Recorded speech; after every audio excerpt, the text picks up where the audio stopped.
Morning guys. Ito yung aking DIY muna ngayon guys. Ayan.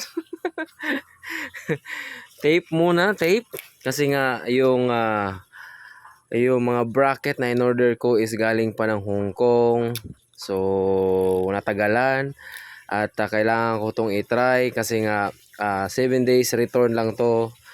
Ang iniisip ko baka sasablay yung Insta360 ko.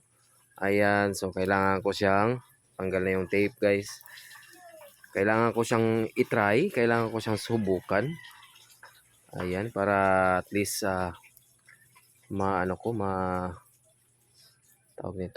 masubukan. Baliktad pala yung bumaliktad yung bumaliktad, patay tayo dyan. Kailangan ko na naman itong tanggalin kasi bumaliktad siya guys. So ito muna yung ko ngayon guys, DIY. Ayan, tape muna yung Motowolf na nakalagay.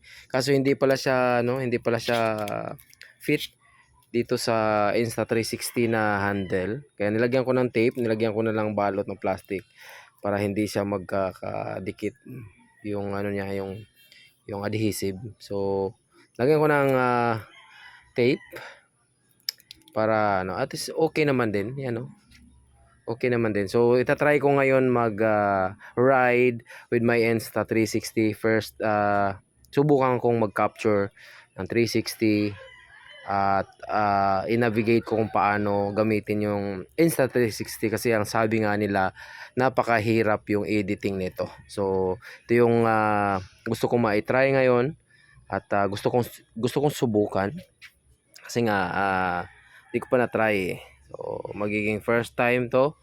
Ayan, tanggalin ko na lang to. Tanggalin ko yung parang natakot ako Baka ayan. So yun. Yan na yung kanyang lens. Tanggal na yung kanyang lens. At yun. Tatry ko to guys. Mag-capture ng 360 ngayon. So 360 Insta360 X3. Ito yung pinaka-latest. Ito yung pinaka-latest ng Insta. Ng 360 camera. X3.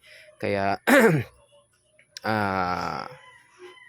post ko yung video right after pagkatapos nung mag-ride ako today.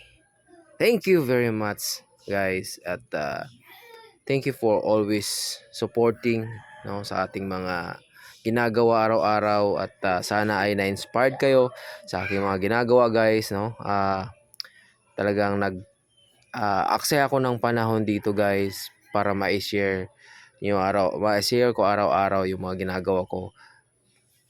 Di natin alam, isa ako sa magiging